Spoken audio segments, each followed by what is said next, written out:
Assalamualaikum warahmatullahi wabarakatuh. Perkenalkan, nama saya Anissa Wandini dengan NIM 24044501002. Ini merupakan tugas mata kuliah pendidikan inklusif dengan dosen pengampu Pak Zulfikri SPD MPD. Nah, di sini saya akan menjelaskan mengenai karakteristik anak berkebutuhan khusus. Nah, sebelum itu, apa sih anak berkebutuhan khusus itu, atau disingkat dengan ABK? Nah, anak berkebutuhan khusus atau ABK ini adalah anak yang memiliki kondisi khusus yang menyebabkan mereka memerlukan pelayanan pendidikan, perhatian, atau penanganan yang berbeda dari anak-anak pada umumnya. Kebutuhan ini bisa bersifat fisik, intelektual, emosional, sosial, atau kombinasi dari berbagai kondisi. Nah, kita masuk di karakteristik umum anak berkebutuhan khusus. Meskipun setiap anak itu unik, ada beberapa karakteristik umum yang ditemukan pada anak berkebutuhan khusus. Yang pertama yaitu anak dengan hambatan intelektual atau tunagrahita. Nah, anak ini memiliki IQ di bawah rata-rata, kesulitan dalam memahami pelajaran, perkembangan bahasa yang lambat, dan perlu bimbingan dalam keterampilan sehari-harinya. Nah, yang kedua yaitu anak dengan hambatan penglihatan, atau bisa kita sebut juga dengan anak tunanetra. Nah, anak ini tidak mampu melihat sebagian atau seluruhnya. Anak ini juga bisa mengandalkan indera lain, terutama pada pendengaran dan alat peraba mereka. Anak ini juga menggunakan alat bantu seperti huruf braille, tongkat, atau biasanya dengan anjing pemandu. Nah, yang ketiga yaitu anak dengan hambatan pendengaran, atau bisa kita sebut juga dengan tunarungu. Anak ini memiliki kesulitan atau tidak mampu mendengar suara, mengalami kesulitan dalam perkembangan bahasa lisan, menggunakan bahasa isyarat atau alat bantu dengar. Nah, yang keempat yaitu anak dengan gangguan emosional dan perilaku, menunjukkan perilaku agresif, mudah marah, menarik diri, dan sulit bersosialisasi. Anak ini juga memiliki kesulitan dalam mengikuti aturan atau konsentrasi. Nah, anak ini biasanya butuh pendekatan psikologis yang konsisten atau secara konsisten. Nah, yang kelima yaitu anak dengan kesulitan belajar spesifik atau learning disabilities.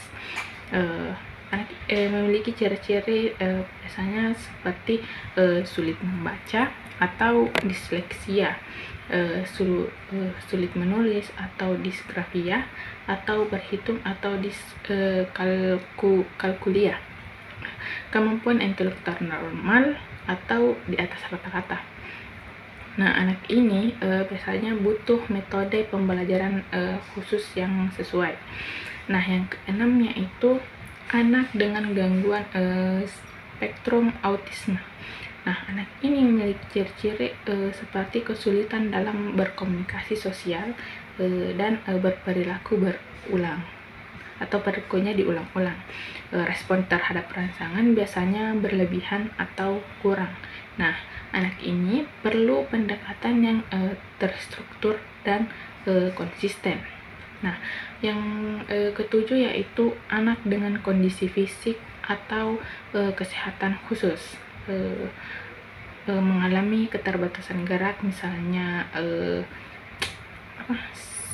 cerebral palsy, atau kondisi medis kronis seperti epilepsi atau diabetes.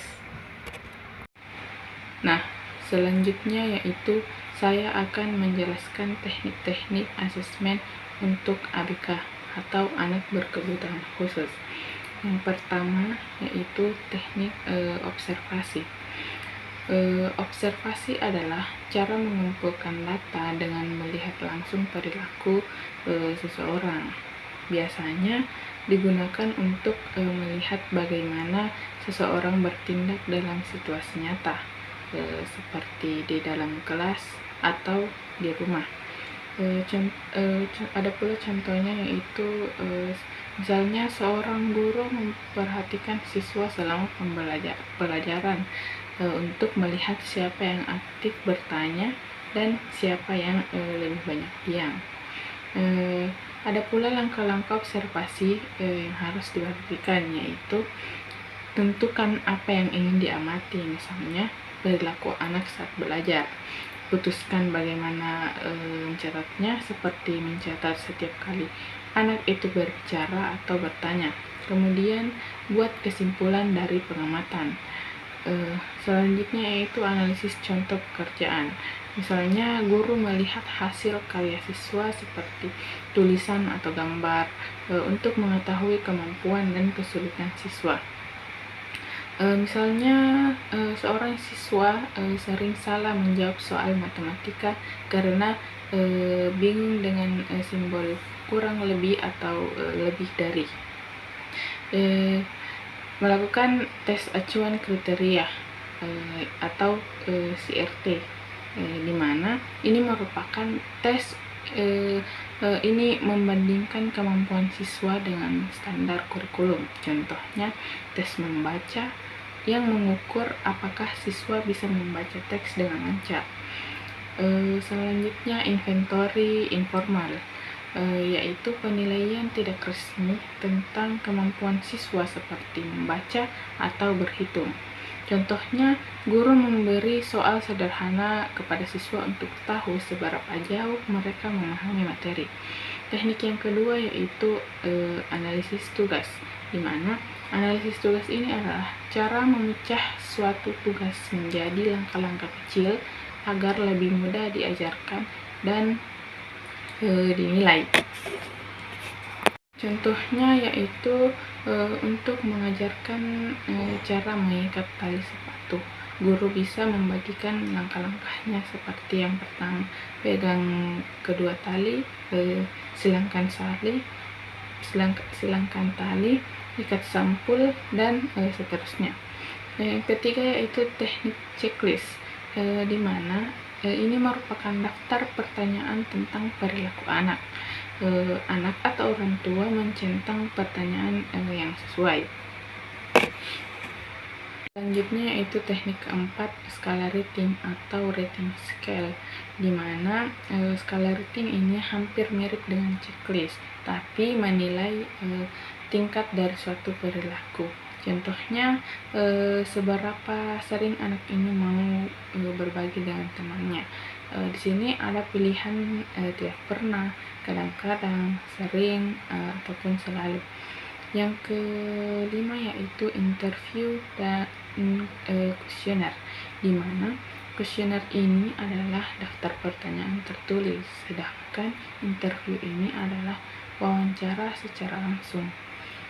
Contoh kuesioner, misalnya ini adalah, apakah anak Anda suka belajar di rumah? Berapa lama anak belajar setiap hari? Nah, ada pula contoh interview, di mana guru mewawancarai orang tua untuk mengetahui perkembangan anak sejak kecil. Selanjutnya teknik acuan normatif, di mana tes ini membandingkan hasil tes anak dengan anak-anak lain yang seusianya. Contohnya tes IQ. Misalnya anak mendapatkan skor 105. Nilai ini dibandingkan dengan rata-rata anak lain untuk melihat apakah hasilnya di atas rata-rata atau di bawah rata-rata. Baiklah, sekian dari penyampaian penjelasan tentang karakteristik serta dengan teknik-teknik asesmen untuk anak yang berkebutuhan khusus. Assalamualaikum warahmatullahi wabarakatuh.